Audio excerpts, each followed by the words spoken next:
to Fort George.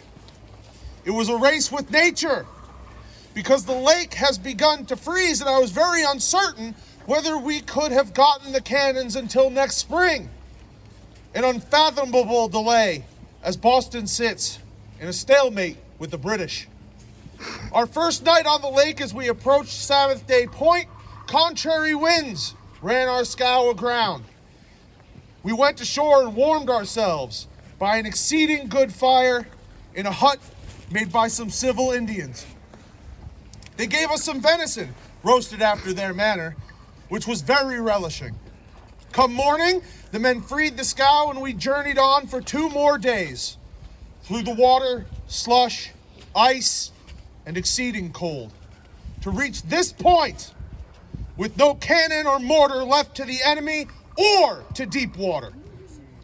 Lake George is an indispensable link in this logistical chain.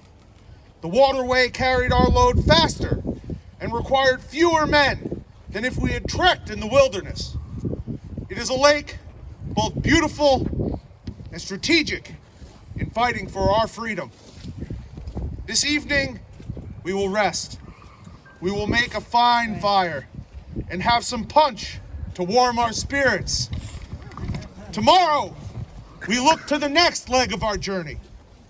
We must get the men, the sleds, and the draft animals we need to press on to Boston, where His Excellency General Washington eagerly awaits these guns.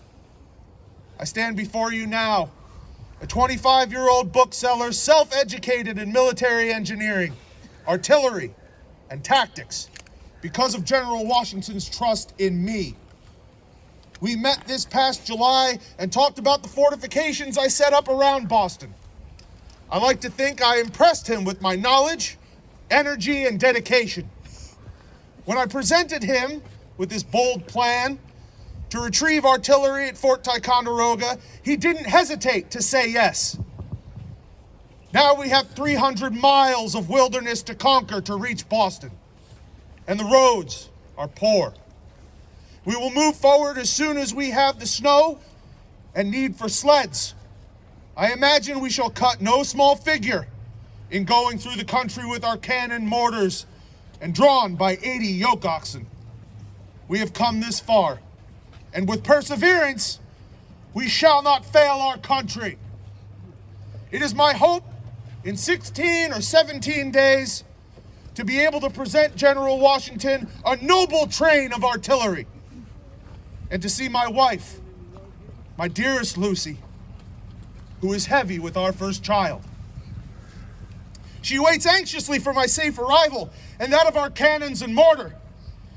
She is a fierce as patriot as any, forsaking her loyalist family to marry me. It is for love and country we will bring every piece of this precious cargo to release Boston of the British as we fight for our independence. Now, I beg forgiveness as my men and I retire to Fort George. Though it may be small and out of repair, as well host to British prisoners, the fort promises us the rest we require to prepare and continue 300 miles east.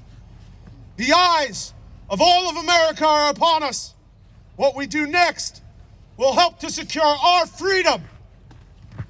Hooray!